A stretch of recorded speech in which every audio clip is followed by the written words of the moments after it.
São dois textos que eu quero usar nessa noite. O mais distante é 1 Pedro capítulo 5 e depois a gente volta para 2 Coríntios capítulo 2. Vamos para o primeiro texto? 1 Pedro no capítulo 5, a partir do versículo 8. O 8 e o 9. 1 Pedro 5, esse extremamente conhecido por todos nós, né? Está escrito lá: sejam sóbrios, né? Não bêbados, né? Não embriagados, sejam equilibrados e vigilantes, estejam alertas, atentos. O inimigo de vocês, na Nova Almeida atualizada que eu estou usando, de 1 Pedro 5, o inimigo de vocês, o diabo, ele explica quem é, anda em derredor, 1 Pedro 5, 8, né? Anda em derredor como leão que ruge, procurando alguém para devorar. Procurando alguém para devorar. Olha que interessante como ficou bonito na Nova Almeida atualizada. Versículo 9. O apóstolo Pedro vai dizer: você tem que fazer algo quando sabe disso.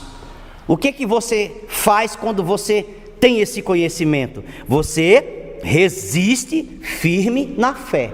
Uma das coisas, eu me recordo, foi em Campinas que eu mostrei a ideia da resistência uma vez. E quando a gente estava no antigo templo também, quando era de lado, eu mostrei como era a questão da resistência. O que é a resistência? É uma trincheira que você cava. Quando está em guerra, gente, o que é que o inimigo faz para que o exército inimigo não avance? Cava a trincheira, os soldados entram naqueles buracos na trincheira e saem atirando, porque ali são protegidos dos tiros e levantam para que o inimigo não avance. Isso é resistência. Ele está fazendo uma resistência, impedindo que o inimigo avance. Qual é o próximo estágio da resistência? O combate. O combate, você vai frente a frente com ele e vai atirar, guerra de espada. Na época do Império Romano era espada e lança e escudo, né? Numa guerra, Primeira Guerra, Segunda Guerra Mundial, eram as armas. As trincheiras eram cavadas para fazer resistência, para que o inimigo não avançasse. Então Pedro está dizendo assim, resista a ele firme na fé. Qual é a sua trincheira? A fé. Qual é a trincheira que você cavou para ele não avançar na sua vida? A fé. Certo? Resistam firmes na fé, sabendo o quê? Sabendo que certos de que os irmãos de vocês, espalhados pelo mundo, quer dizer, gente, não está no mundo todo, tá? Espalhados pelo mundo, estão passando por sofrimentos iguais ao de vocês. Pedro entende que esses ataques, essa busca de Satanás andando ao redor, procurando devorar, é um sofrimento na vida do cristão. Essa ação causa o sofrimento. Estão me entendendo? Sim ou não? E aí Pedro diz, não tem como evitar esse sofrimento. Você não pode impedir ele andar ao derredor, rugindo como leão, procurando quem possa tragar. Mas você pode impedir essa ação. Como? É um sofrimento que te causa, você tem que ficar vigilante, alerta, tem que estar atento o tempo todo, tem que ficar com o olho aberto, cansa, às vezes cansa, mas esse é o teu papel. Você tem que ficar sóbrio, alerta, vigilante e resistir na fé, porque ele não vai devorar a sua vida. Ele não vai alcançar você, ele não vai atingir você, ele não vai fazer o mal na sua vida. Amém?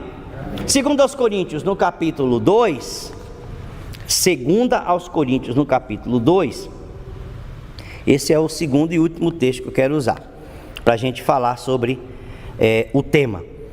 Versículo 10, 2 Coríntios 2, 10. A quem vocês perdoam alguma coisa, eu também perdoo. Paulo falando para a igreja. Pois o que perdoei, se é que perdoei alguma coisa, eu o fiz por causa de vocês, na presença de Cristo.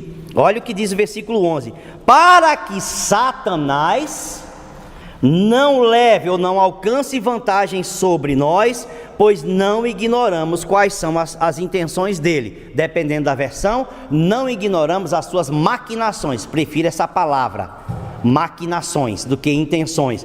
Porque o que é maquinação? ele está planejando coisa. O povo mais antigo vai dizer, está maquinando o que aí? Né? O que você está armando aí? Entendeu? Certo? Na versão Nova Almeida atualizada vai dizer intenções. As outras versões mais usadas vão dizer maquinações. Eu prefiro maquinações, porque dá a ideia de que está construindo alguma coisa para levar vantagem sobre os cristãos. Ora, o nosso tema é esse: entendendo o que a Bíblia diz sobre o mundo espiritual e a sua influência na vida cotidiana, ou seja, no dia a dia.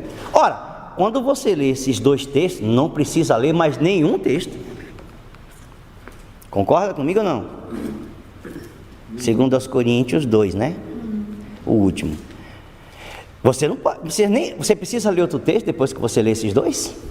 Então você sabe que há uma ação das trevas. É um mundo espiritual. Eu não vejo com os meus olhos naturais, mas ele existe. E ele está tentando influenciar o dia a dia de quem? Satanás está preocupado com quem não é cristão? Os demônios estão preocupados com quem serve a eles?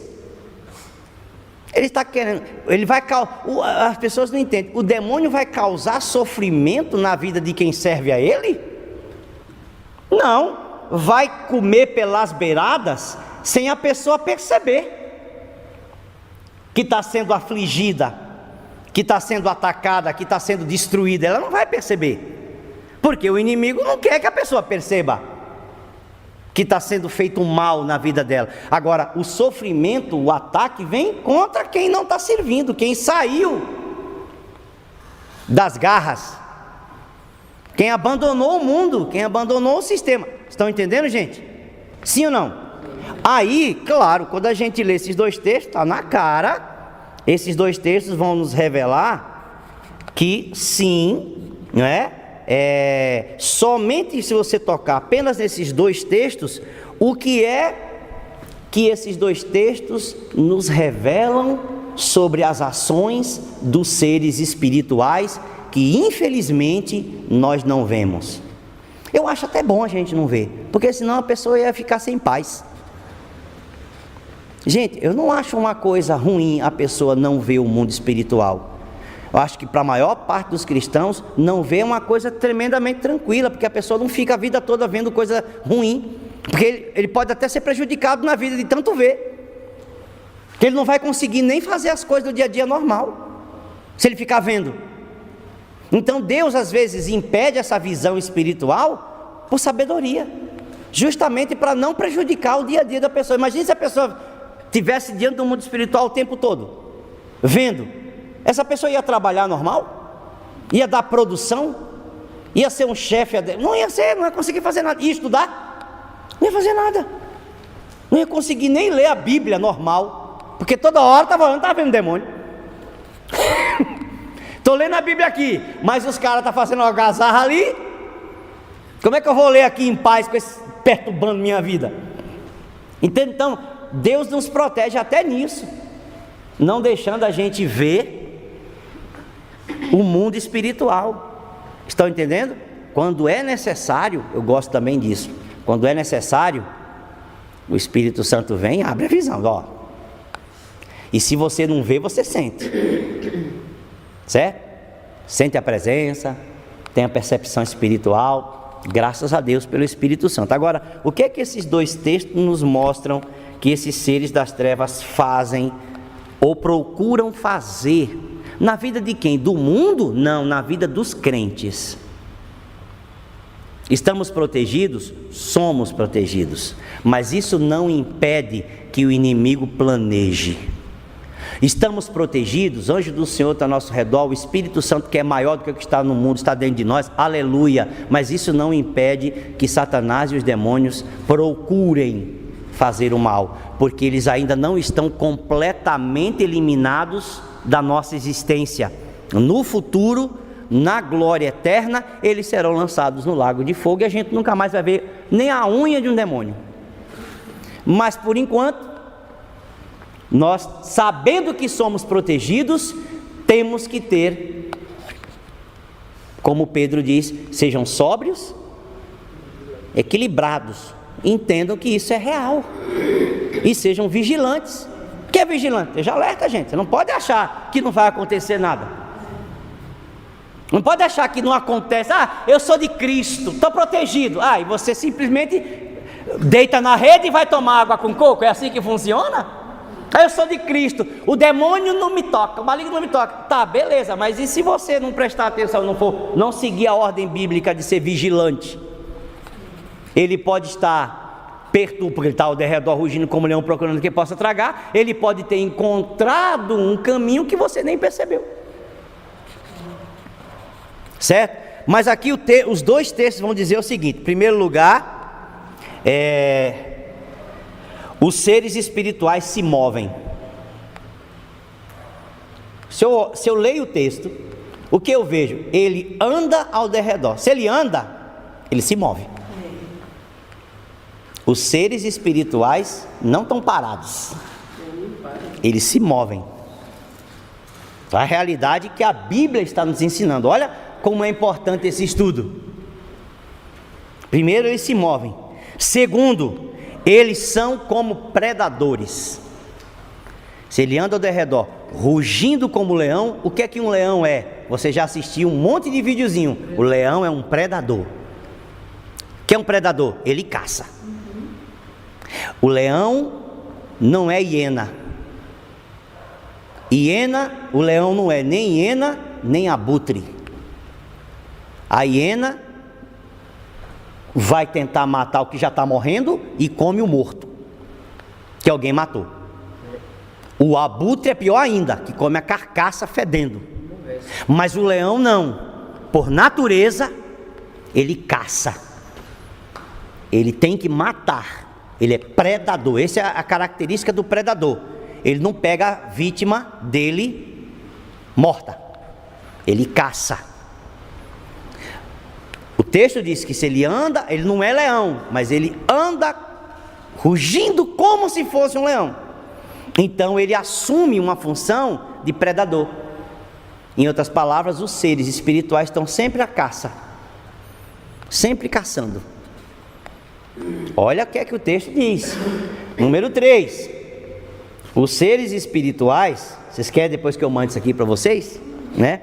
Os seres espirituais, número 3, têm uma intenção clara: procurar para devorar.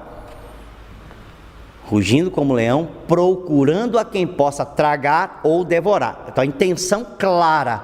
Eles têm uma intenção. Qual é o desejo deles? Devorar, tragar, destruir, eliminar a pessoa. Claro, quando a gente fala eliminar a pessoa, ele prefere a pessoa servindo a ele, já eliminou ela do reino de Deus. Se ele tira uma pessoa da igreja, vamos imaginar que ele consegue convencer alguém, e alguém se desvia, sai da igreja, vai para o mundo. Ele já matou a pessoa. Sim ou não? Espiritualmente essa pessoa já morreu. Certo? Então está morta. O papel dele de destruir, ele conseguiu. Não significa que ele vai matar fisicamente. Pode ser que não precise. Uma vez que já destruiu a vida da pessoa, não vamos muito longe. Está aqui embaixo. Ele precisa mais de alguma coisa? E o que ele queria, ele já conseguiu. A pessoa não tem casa, não tem família, não tem um lar, não tem um lugar, não tem nada. Então não precisa matar. A pessoa já morreu espiritualmente. Entendeu, gente? Como é grave? Pessoa lá, Cracolândia, nas drogas, precisa matar? Não, o intento que ele queria, que é destruir, tirar da família, tirar da igreja, tirar de louvar a Deus, de agradecimento a Deus, de ser uma pessoa de um bom trabalhador. Às vezes é um cara muito profissional, perdeu tudo, começou com maconha, depois foi para cocaína, entendeu? E bebida, cachaça, e começa daqui a pouco, bebe qualquer coisa, ele está lá naquele mundinho lá. O que o inimigo queria, não precisa nem tirar a vida, porque já acabou com a pessoa. Dali para ela morrer, falta pouco. Então ele não precisa matar. Gente, ele não precisou matar Jó. O que ele queria era fazer mal. E ele conseguiu até um certo ponto. Depois Deus virou a mesa. Mas você vê a ação dele na vida de Jó. Ele não quer matar Jó. Ele matou até os filhos de Jó, os animais de Jó, destruiu os recursos de Jó, mas Jó ele queria vivo. Ele queria Jó definhando na doença. Está entendendo? Olha que bicho ruim, né? É um bicho ruim, não é? É um bicho. Como é que o povo lá fala? Não é o cramunhão, não, é o coisa ruim, né? É o coisa ruim, não é ruim à toa, não, bicho é ruim mesmo, né? Então, eles têm uma intenção clara: procuram para devorar. Número 4, eles criam sofrimentos. Essas ações, como usamos agora Jó, uma pessoa, por exemplo, que não consegue dormir, que fica tendo pesadelos, vendo vultos, não é um sofrimento? Ouvindo vozes, não é um sofrimento? Causa um sofrimento terrível na vida da pessoa. Pessoa sem paz, perturbada o dia todinho. Você vê um nível de perturbação a ponto que você vê a pessoa conversando sozinha, doido na rua, falando sozinho. Aquilo ali já chegou no nível de perturbação mental, que o cara está dizendo, não, é que nasceu com problema mental. Às vezes não. Muitos não. Às vezes não tem nada a ver com nascer com problema mental. Era uma pessoa normal, mas foi tão atacado. Olha o demoniado gadareno. Atormentado. Foi tão atacado que não tinha controle nem sobre o próprio corpo. Estava preso dentro do cemitério e não ficava lá. Certo? Então, gente, pela Bíblia, o nosso tema é a realidade do mundo espiritual e a influência na vida cotidiana é real. É real. Tolo é quem não quer ver, ou porque tem medo e fecha os olhos, não quer falar sobre o assunto, tem medo, né? Esses 2 versículos ainda nos revelam mais 3 coisas. Já falamos 4, mais 3 coisas. Número 5, eles se aproveitam das nossas relações quebradas. Quando Paulo vai dizer assim, eu perdoei, se é que perdoei, na presença de quem? Na presença de Cristo, eu liberei o perdão. Paulo está falando de quem? Daquele moço do capítulo 1, do 1 Coríntios, no capítulo 5, que estava tendo relação com a madrasta,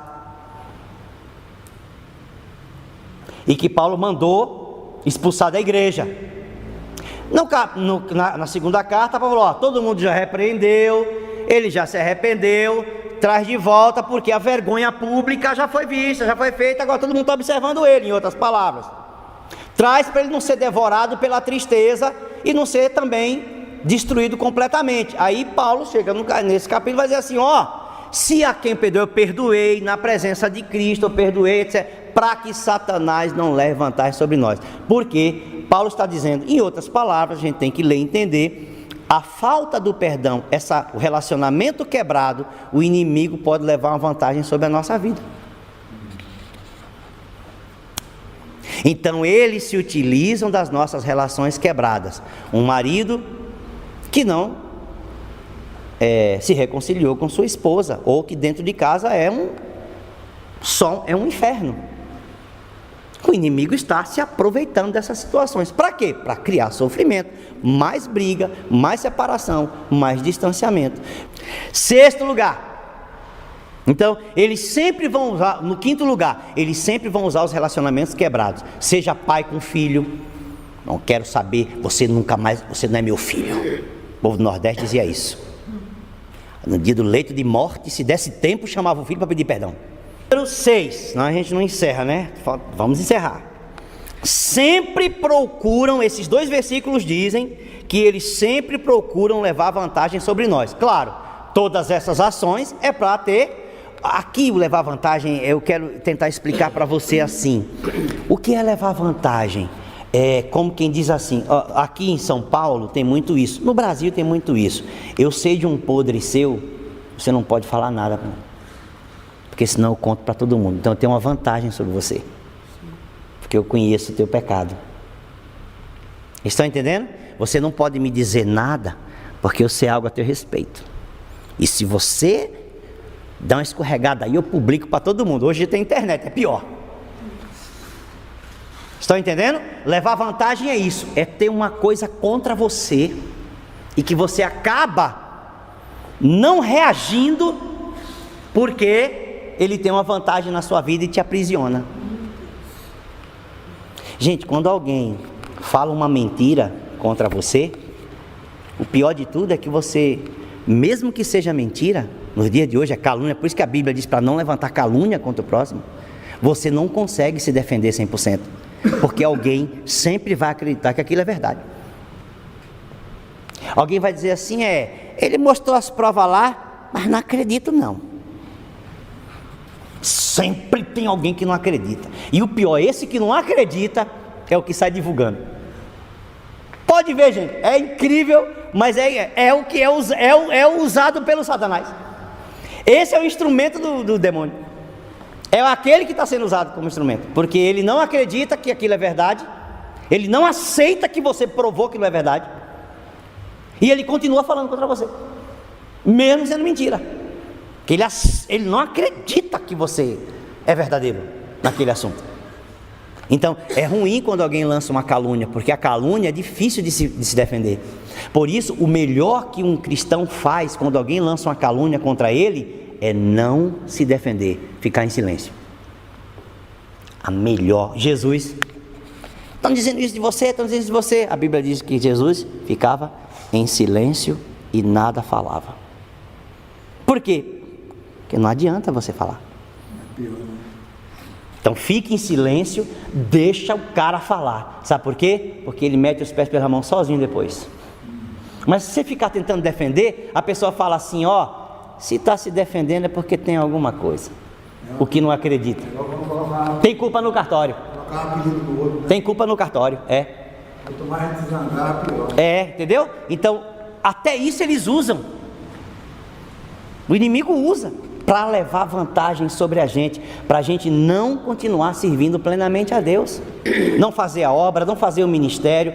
Quantas pessoas saíram das igrejas e agora com vergonha porque falaram um monte de bobagem contra os pastores que os amavam, que cuidavam deles, e aí sabem que tem que voltar, mas não tem coragem de voltar porque sabe que vai ter que enfrentar aquela vergonha que eles provocaram.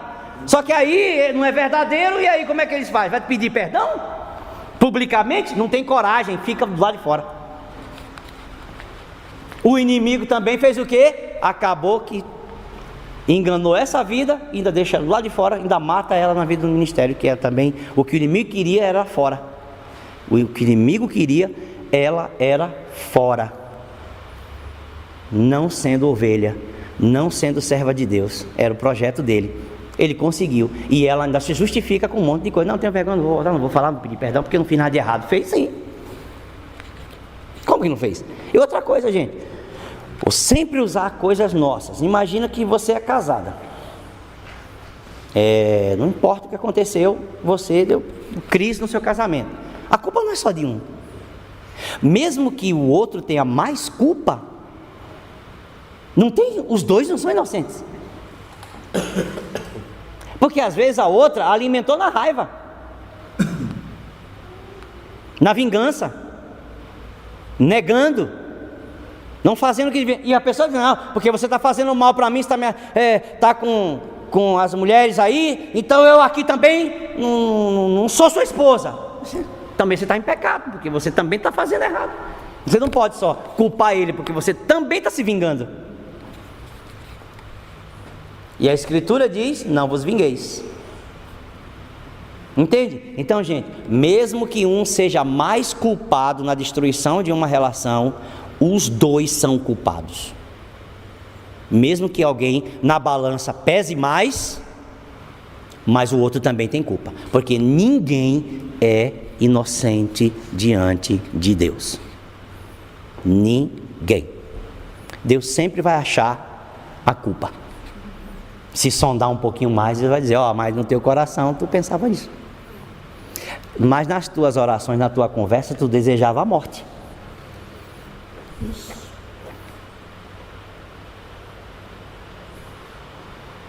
Não é pecado? Estão entendendo? Gravíssimo isso. Grave. Então ele sempre vai procurar levar vantagem sobre a gente. É uma conversa, é algo que ele sabe, é um segredo. Então seja esperto, seja inteligente. Quando o inimigo trouxer o seu passado, você fala assim: Deus já se esqueceu. Só o diabo consegue lembrar. Não esquece, não. Mas eu não estou preso ao meu passado. Amém? Aleluia. Por último, em sétimo lugar, o que é que o reino das trevas tem no nosso cotidiano? Tem planos contra nós. Maquinações, intenções são planos. O inimigo faz planos. Gostando ou não, aceitando ou não, essa é a realidade. Agora, nós somos cristãos, temos Cristo. Nós podemos vencer isso? Já que eles atuam no dia a dia, no cotidiano, nós podemos vencer eles também no dia a dia, no cotidiano? Podemos viver uma vida vitoriosa? Sim. Quero encerrar com essas três frases. Primeiro, reconhecer e reconquistar os espaços perdidos. Efésios 4, lembram? A partir do versículo 25, depois eu mando para vocês, para a gente não ficar mais tempo que o normal. Do 25 até o versículo 32, Paulo vai dizer: aquele que fazia isso não faça mais, aquele que fazia isso não faça mais, aquele que fazia isso não faça mais. E lá no versículo 27 ele fala assim: não dê lugar ao diabo, Efésios 4. O que é dar lugar? Ceder espaço. Então, como é que você vence o inimigo no dia a dia? Reconhecendo que você cedeu espaço e reconquistando o espaço que você cedeu. Toma de volta. Isso aqui você não vai agir mais na minha vida. Número 2, submetendo-nos a Deus. Tiago capítulo 4, versículo 7. Sujeitai-vos a Deus, resisti ao diabo e ele fugirá de vós. Então está escrito que o diabo vai fugir. Se está na Bíblia que o diabo foge, o diabo foge. Amém ou não? Não, ele não foge. Foge. Está escrito que foge, foge. Eu creio no que está escrito. O que é que Tiago diz? Submeta-se a Deus. Ou seja, você se humilha, você se submete a Deus, completamente a Deus, e você pode resistir ao diabo, que ele vai fugir de você. Amém. Fugir, ele sai da sua presença. Amém? Não significa que ele não possa voltar, mas quando ele voltar, você resiste de novo. Ok? Todo dia, se precisar, certo? Número 3, como é que eu venço as trevas no dia a dia? Essas ações que eu sei que elas fazem no dia a dia, utilizando a autoridade do nome de Jesus. Lucas no capítulo 10, eu usava muito isso, né? Jesus dizendo: eis aí vos dei autoridade, no início, lá na Fransquinha. Eis aí vos dei autoridade para pisar, Lucas 10, 19. Eis aí vos dei autoridade para pisar serpentes e escorpiões e sobre todo o poder do maligno, e nada absolutamente vos fará dano algum. Vos dei autoridade, Jesus, eu vos dei autoridade no nome de Jesus, certo? A autoridade de Jesus é a autoridade no nome de Jesus. Toda autoridade me foi dada no céu e na terra, portanto vão, façam discípulos. Então, toda autoridade foi dada, toda autoridade pertence a Jesus, é o nome de Jesus que é poderoso, né? Em meu nome falam isso, falam aquilo. É no nome de Jesus que se expulsa demônios, né? Então a gente pode vencê-los utilizando a autoridade do nome de Jesus. Lucas 10, 19. Eu usei o 18 e o 19, porque o 18 começa: Jesus lhes disse. Porque Jesus começa no versículo 18, que é importantíssimo, que muitas pessoas esquecem que Jesus falou isso aí. Eu via Satanás cair do céu. Então, e o povo esquece desse detalhe, que Jesus falou isso aí. Lucas 10, 18. Eu via Satanás caindo do céu como um relâmpago. Aí Jesus vai dizer exatamente depois disso que Jesus fala isso: eis que vos dei autoridade para pisar serpente e escorpião. As forças das trevas que Satanás tem. Isso é bonito demais. Então Jesus conecta as coisas. Ele caiu, perdeu a batalha. E vocês agora têm autoridade para pisar. Por isso Romanos 14, 20, Romanos 16, 20 vai dizer o quê? O Deus de paz em breve esmagará Satanás debaixo dos vossos pés. Que Jesus, debaixo do pé dele, Jesus já esmagou. Jesus já venceu. Agora falta a igreja terminar de vencer. Nosso papel agora aqui é Deus estar fazendo essas operações, esse poder, manifestando esse poder, para terminar de pisar. Então olha onde nós estamos, gente. Nós não estamos do lado mais fraco. Sim. Então não tem que ter medo. Então não tem que ficar colocando poder que o inimigo não tem. E você se sujeitou a Deus? Está escrito. Como é que eu derroto? É assim. 3 coisas básicas demais. Não é? Você reconheceu que na sua vida você deu lugar e agora você não dá mais? Você se submeteu a Deus? Você reconhece a autoridade do nome de Jesus? Então, meu filho, vamos orar, né?